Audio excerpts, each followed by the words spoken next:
Montana Territory, 1877. The wind howled cold through the Judith Basin when Cassia Talmont stepped off the freight wagon, her boots landing in the half-frozen mud outside the post at Eaton Hollow.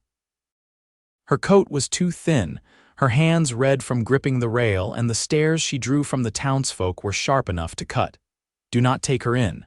She brings nothing but death," the station master muttered to a man beside him, not bothering to lower his voice. Cassia heard it. She always did. She kept her eyes forward and walked past the cluster of men, clutching the small satchel that held all she owned. The black ribbon tied to its handle fluttered in the wind, a mourning ribbon. Her second in 2 years. She had buried her father in Missouri, her mother in Wyoming, and her younger sister just 3 weeks ago in a burned-out barn in the Tongue River Valley. The sickness had taken the girl, but the town blamed Cassia, just like the last one had, and the one before that. They called her bad luck. Cassia did not argue anymore. She just moved on. She made it 10 steps toward the general store before a horse and rider came in fast from the north road, hooves kicking up frozen clumps of dirt. The horse was lathered, and the rider, a tall man with dust on his hat and a rifle slung across his back, swung down in one motion. "Marshall's dead," the cowboy said, breath clouding in the air. "Shot over by the Red Elk crossing. Anyone here ride?" The station master shook his head. "We got no law now." The cowboy turned, looking past the townsfolk. His eyes landed on Cassia, not with suspicion, not with fear, just calm, measured interest. "You ride?" he asked her. Cassia blinked. "Well enough," he nodded once. "I could use someone who can hold a line and is not afraid of cold. I do not scare easy."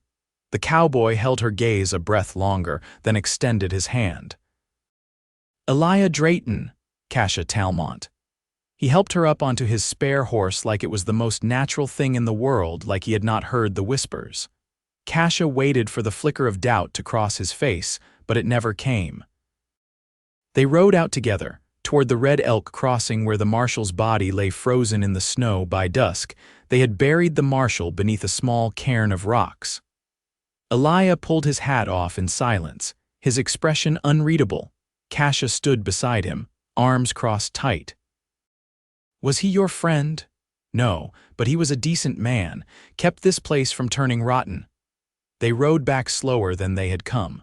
Night dropped over the prairie like a quilt settling over a sick. At camp, Eliah built the fire and offered her the warmer side.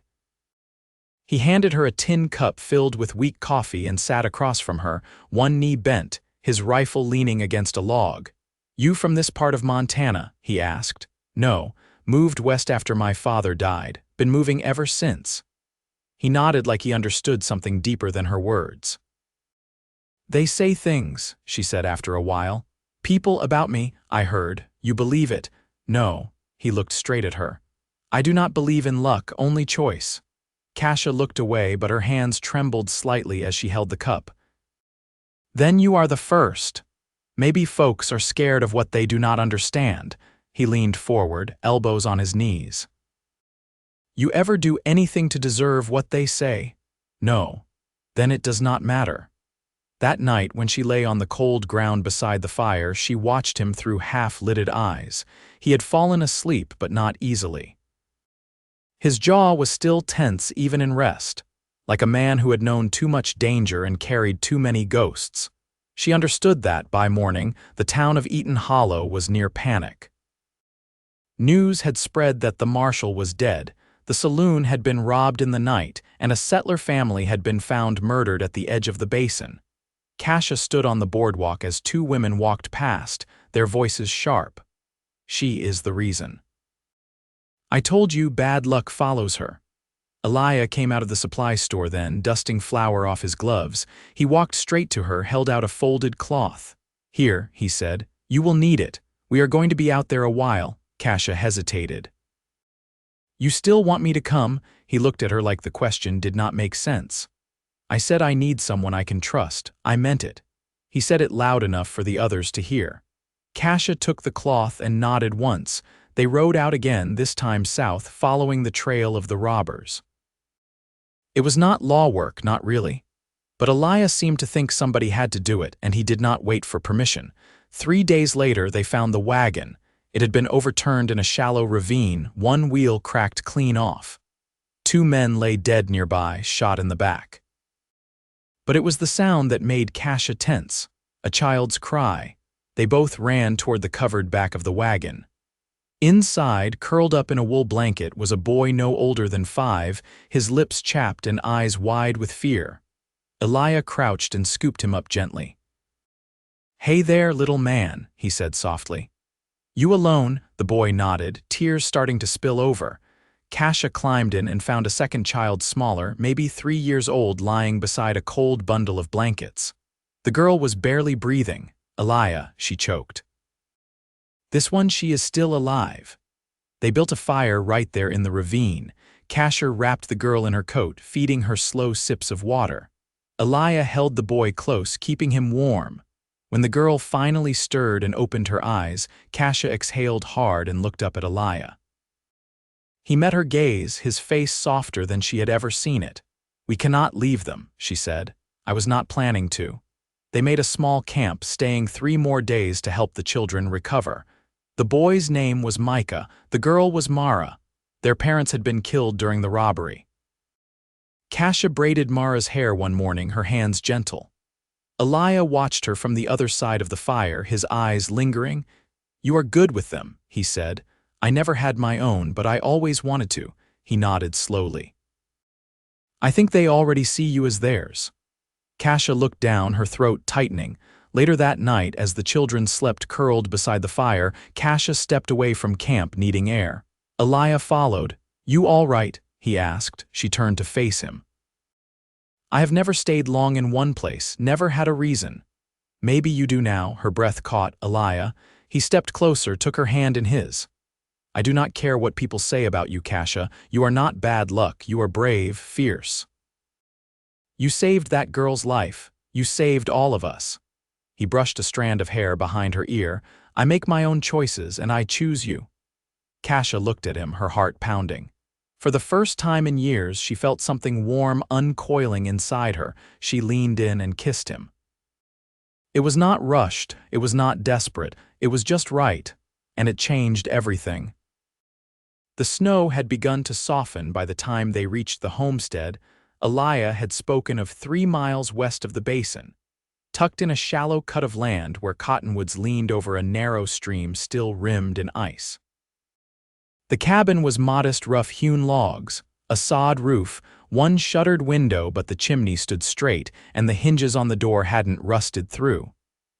Cassia stepped down first, her legs stiff from the ride. She lifted Mara into her arms, the child's cheek pressed against her shoulder while Eliah helped Micah from the saddle. "This place yours?" she asked. Eliah ran a hand along the porch rail. "Was my brother's. He passed the year before last. I've kept it in shape when I'm not riding." Cassia nodded, saying nothing. She followed him inside where the air was stale but dry. Dried herbs still hung from the beams, and a cracked pitcher sat under the wash basin. It looked lived in, though not recently. Micah climbed onto the straw mattress tucked into the corner and curled up without a word. Cassia laid Mara beside him, brushing her fingers over the girl's brow. She didn't stir. Eliah lit the lamp and set it on the table. "I'll bring in more wood." "You'll need heat to cook." She turned toward him. "You're not staying." "I'll stay." He pulled his gloves back on. "But stock won't feed itself. There's a lean-to up behind the ridge. I kept a pair of goats there last fall. If they're still breathing, we'll have milk by morning." Cassia watched him step back into the cold and close the door behind him. The quiet inside pressed against her chest. She unpacked what little they'd brought and set water to boil. The children slept through the night without waking, and by dawn, Mara's color had begun to return. When Eliah came back, his coat was dusted with frost and his hands red to the knuckles. He carried a sack of winter carrots, a bundle of dry kindling, and a small tin pail sloshing with milk. He set it on the table and nodded toward Cassia. "Goats still ornery," he said. "Nearly broke my thumb." Cassia poured the milk into a pan to warm. "You wrestled a goat for us." "I've done worse for less." They shared a quiet meal: boiled carrots, cornmeal mush, and warm milk thickened with a touch of salt. Afterward, the children played with carved sticks near the hearth while Cassia stood at the window, watching the wind ripple the snow across the stream bed. Eliah leaned against the doorframe. "You thinking of heading further west?" "I was," she said. "Before the wagon." "What now?" She turned. "I don't know." He crossed the room and set a hand gently on her shoulder. "You could stay." Cassia's eyes met his. "You sure?" "I've been sure since that night you followed me into the cold without asking why." She looked down at his hand, rough and steady where it rested. "I've never had a place to stay." "Then maybe it's time." That night, while the children slept, Cassia sat on the porch steps, wrapped in an old blanket Eliah had found in a trunk. He came out a moment later, carrying 2 tin cups filled with something hot and dark. "Chicory," he said, handing her one. "It's bitter, but it'll warm you." She took a sip and grimaced. "Tastes like burnt dirt," he chuckled low. "Then it's brewed right." They sat in silence for a while, listening to the wind move through the cottonwoods. A coyote howled far off, and Eliah shifted closer. "You know," he said, "folks talk because they're afraid of what doesn't fit into their neat little world. A woman alone, always moving, always surviving, that don't sit right with them." Cassia tilted her head. "You think that's what I am?" "A woman alone?" "No," he said, "not anymore." She looked at him, and in his eyes was a steadiness that didn't waver, not even under the weight of everything they'd carried. "I don't believe in luck," he said quietly. "Only choice." She leaned her head against his shoulder, and he didn't move.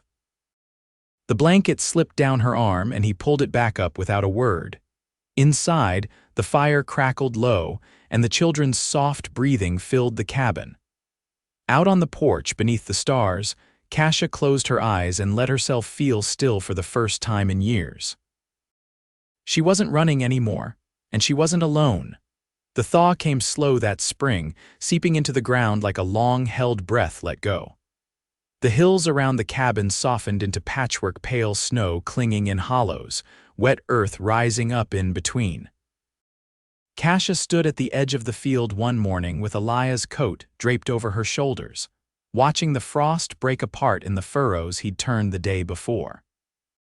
He was down in the field already, sleeves rolled, hands working the handle of a seed drill he'd scavenged from a collapsed barn uphill. Micah trailed behind him with a pail of dried beans, taking his task seriously. Cassia shaded her eyes and called down, "He's earning his breakfast." Eliah didn't look up. Said he'd rather so than churn butter. I didn't argue. She smiled faintly, then walked back to the cabin where Mara sat on a stool near the hearth, her small fingers coaxing thread through a torn cuff of her dress. Cassia knelt beside her. "That needle give you trouble?" Mara kept her eyes on the cloth. "No, ma'am." "I'm almost done." "You don't have to call me that," Cassia said gently. The girl paused, then whispered, "What should I call you?" Cassia sat back on her heels. "Whatever feels right." Mara looked up at her for the first time that morning. "Can I just say Cassia?" Cassia reached and brushed a bit of lint from the girl's shoulder. "You can." Later, while the bread rose on the stove shelf and the children napped on a quilt of pieced flannel, Cassia found Eliah by the stream, cleaning the cracked side of the seed drill with a rag and a small tin of lard. He didn't look up when she stepped close, but he shifted to make space for her on the low rock beside him. "You ever think about what you'd be doing if none of this had happened?" she asked. He wiped his hands and set the rag aside. "I did once." "Not anymore." She watched the water move beneath the thin ice. "I used to think I'd teach, somewhere small, read to children, show them how letters come together." "Why didn't you?" "I got good at burying plans." Eliah drew his knees up and rested his arms on them. "You ever want to try again?" She hesitated. "I don't know if there's room for that now." "I think there's room for anything if you're willing to make it." Cassia turned toward him. "What about you? What have you buried?" He was quiet for a long moment. Then he said, "I used to think I'd leave Montana, head south, maybe Texas, maybe farther. I had this idea that I'd find quiet somewhere else. Turns out it was here all along." Cassia ran her thumb along the edge of the rock. You don't miss the road. Not anymore. She looked at him closely then, the gold in his eyes catching the late sun. You haven't asked if I'll stay. I won't, he said. Not until you're ready to answer. Cassia nodded once. Good. That night a storm came in. Not snow, but the kind of hard spring rain that rattled the shutters and turned the yard to muck. They brought the goats into the lean-to and shut the chickens in tight. Inside, the cabin glowed warm with lamplight, bread cooling on the table, and the children giggling as they played with twine and sticks near the hearth. Cassia sat in the rocker, mending one of Eliah's shirts. He came in from the storm with water running from his hat brim and his boots caked in mud. She looked up. You'll ruin the floor. He pulled his hat off, shook the water outside the door, and stepped in without apology. Already did. Later, when the children were asleep and the world outside roared with wind and rain, Eliah poured 2 cups of boiled chicory and handed her one. Still tastes like burnt dirt, she said, but drank anyway.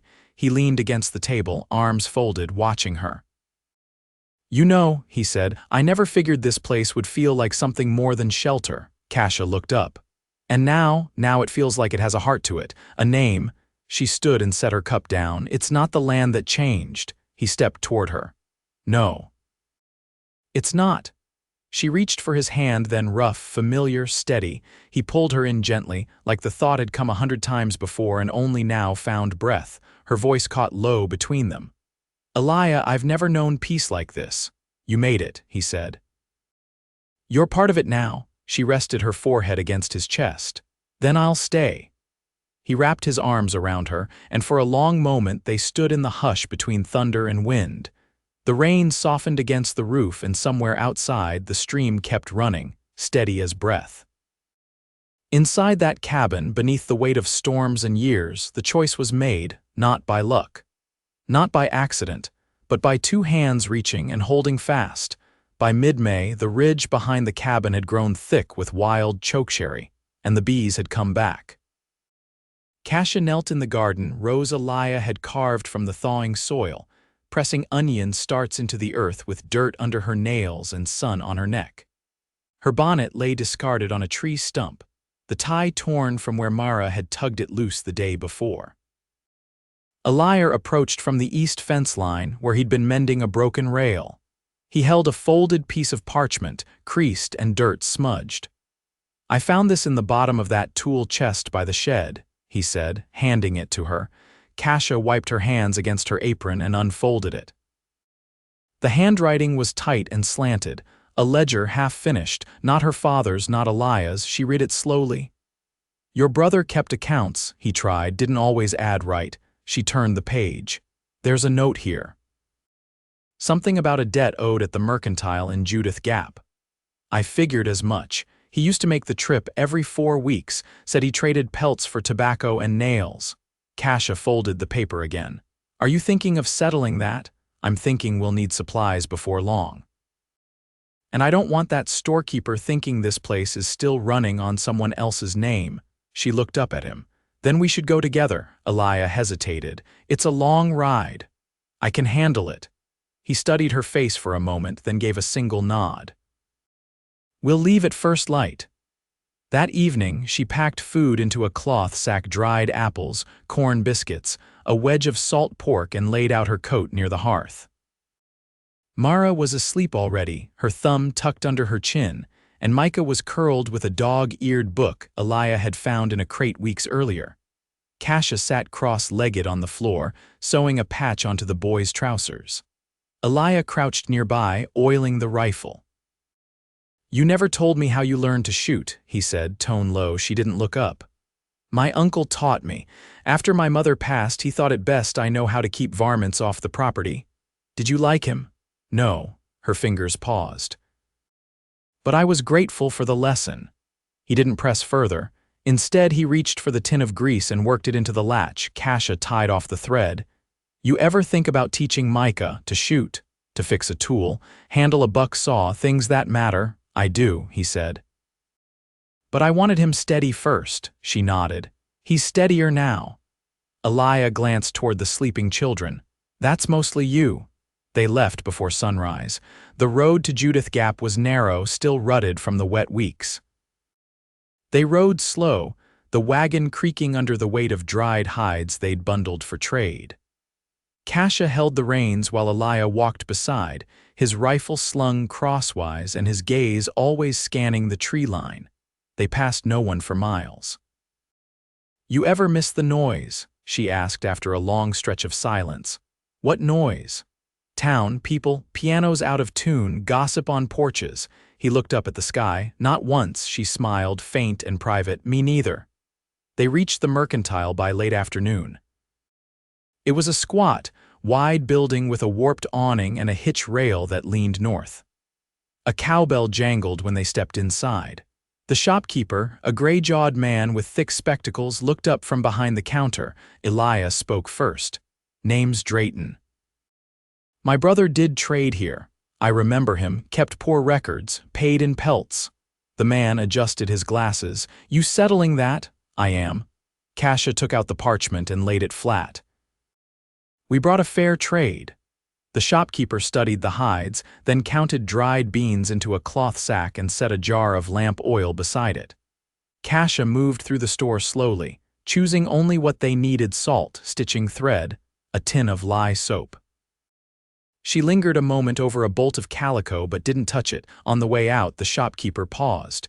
"You with him now?" he asked her. She met his eyes. "I am," he gave a short nod. "He's worth more than his brother." Outside, Cassia didn't speak until they were back on the road. The sun had dipped behind the ridge and the wagon groaned under the weight of their return. "You ever think about that?" she asked. "What? Who you are compared to who came before?" Eliah walked with one hand on the wagon rail. "Every day. But I don't let it decide the kind of man I am." Cassia looked down at her hands. "I think that's what I've been learning, slowly." Eliah stopped. She pulled the reins and the horse quieted. He stepped toward her. "You've carried more than most, and you've still got your hands open. That counts more than anything you left behind." She studied him carefully. "You really believe we get to choose who we are?" "I do. I believed it the day I saw you step off that wagon with everyone staring and you didn't flinch." Cassia climbed down from the seat. The road was empty around them, hills golden in the dusk. She walked toward him, slow and certain. "I'm not going anywhere," she said. "I know." They stood close, the hush between them full of promise, and when he reached for her hand, she met his grip with her own. Not a question. Not a test.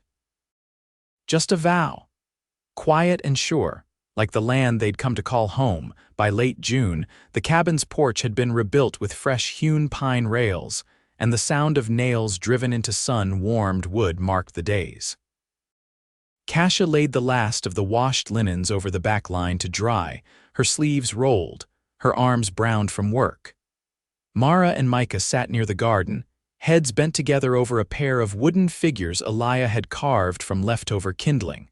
The land had settled into a rhythm. So had the four of them. Cassia came inside to find Eliah hunched over a spread of yellowing survey maps, the tips of his fingers stained with charcoal. He looked up when she entered. "You're plotting something?" she asked, brushing dirt from her palms. "There's a piece of land east of the ridge," he said.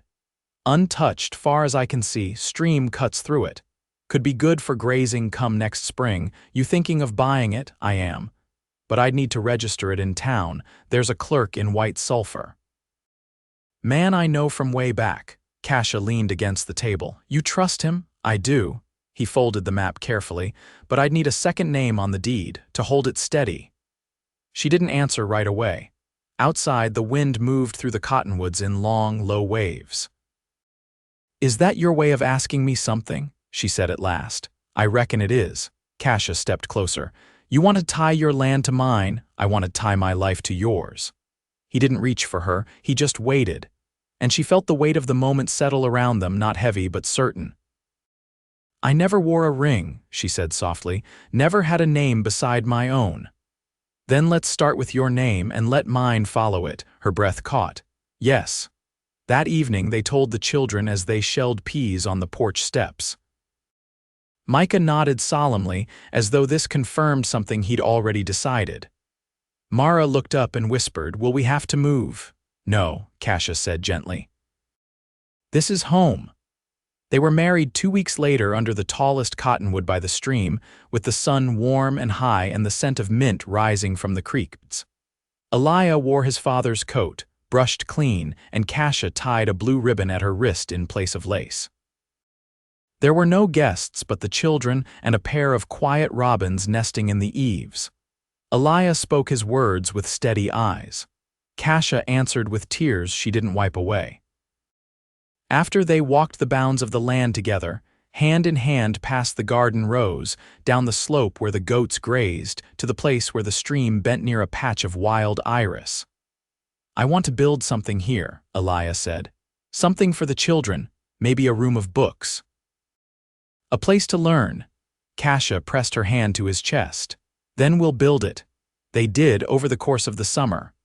The small room grew from stone and timber, and Micah helped lay the floor while Mara painted the shutters with crushed berry dye. Cassia gathered books from a traveling trader who came through with his mule cart, and Eliah built shelves by hand. In the fall, when the leaves turned gold, a neighbor from the next basin over came to trade seed rye and asked if Cassia would take his youngest girl for lessons come winter. I've no coin to pay, he said, hat in hand, but the girl's sharp, reads already a little. Cassia looked to Eliah, who only said, we've got space. So the girl came and another followed.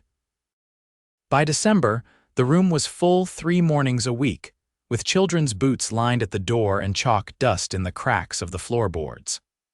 Cassia taught them to read, to write their names, to look out beyond the hills, and know they could meet the world with more than fear. Mara sat in the front row. Micah helped fetch water when the barrel ran low. Eliah built benches from split logs and fixed the latch when it stuck. They weathered that winter with warmth in the rafters, and bread thickened with dried squash. When storms came, they stayed close, reading by lamplight while the wind rattled the glass. At night, when the house was quiet, Eliah would trace the curve of Cassia's shoulder with his thumb, his breath steady against her neck. I didn't know I could be this content, he said once, voice low. She turned to him, her hand finding his beneath the quilt. You gave it room to grow. They never spoke again of the towns she'd left behind or the eyes that had followed her with judgment. Those days were behind her, as distant as the sound of train whistles lost in the prairie dark. In the spring, she stood barefoot by the stream, swollen with snowmelt, and watched the children chase frogs across the wet grass. Eliah stepped behind her, his hands warm on her hips. Think they'll remember this place, he asked. They'll carry it in their bones, she said. And us, she turned to him. We've given them love. They'll carry that too.